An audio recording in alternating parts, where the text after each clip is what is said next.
Another massive Russian missile and drone attack overnight has killed at least 22 people across Ukraine, including 2 children.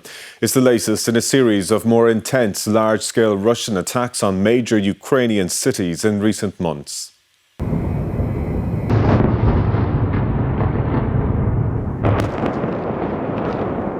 A major European capital turned into a battlefield. Kyiv bore the brunt of the attack as Russia fired 656 drones and 73 missiles into the country, according to Ukraine's Air Force.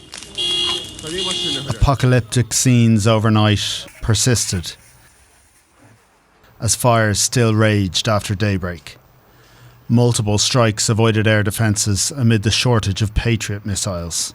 No longer provided by Washington, European allies purchased limited supplies from the US for Ukraine. Rescuers pulled this woman from the rubble of a building, but others left in body bags, following the deadliest strike of the night in Dnipro. Kyiv resident Ola Mudra said she jumped on her daughter to protect her. Debris hit her back, everything was in fog and we couldn't breathe. A man beside us was thrown by the blast. We were calling out as we couldn't see anything, she said.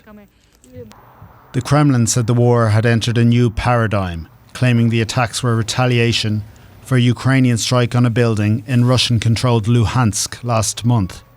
They claim was housing teenagers. Kyiv said it hit a drone command unit. Moscow claimed it still wanted peace, saying the war could end today if President Zelensky surrenders disputed territories. But that won't mean much to Ukrainians sifting through rubble today. President Zelensky again called for more air defence missiles that could protect them, but supplies are dwindling due to the war in Iran. Fergal Gallagher, RTE News. Well, to discuss the current state of the war in Ukraine, we can speak to former NATO analyst and lecturer at the University of Bath, Dr. Patrick Bury. And it's good to talk to you again, Dr. Bury. Thanks indeed for joining us on 6-1. Last night's attack was the most significant in recent times. What was behind Russia's decision to launch it? Good evening, Tommy. Thanks for having us on again. I think particularly the development of Ukrainians, what we call their deep strike capacity, over the last 3 months or so, which has been hammering not only Russian cities, and in particular Moscow, where a lot of the elites are, but also Russian refining capacity to reduce their ability to generate income.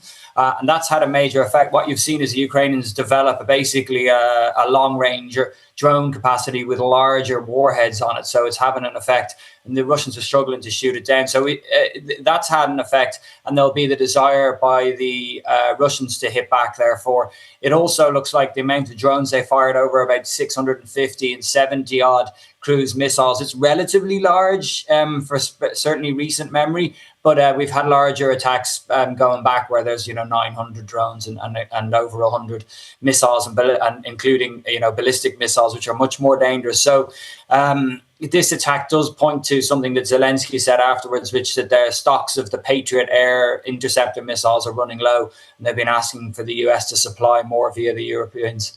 Is there also the theory that Russia is under pressure, and in order to have the upper hand in peace talks, if there are renewed peace talks, that it launched this attack so that it goes into those talks in a stronger position?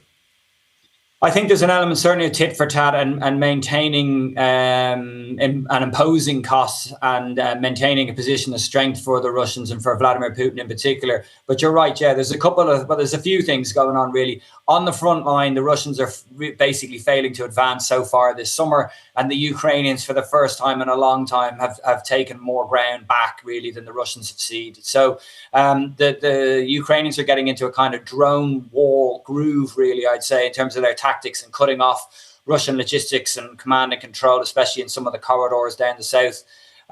Secondly, you've got the Russian economy overheating. Reports in Bloomberg yesterday, just about how badly that has happened, that the Russian defense ministry is under pressure to cut defense spending. And at the same time, the Treasury is saying we can't really sustain this beyond, or we don't recommend this is sustained beyond another 6 months.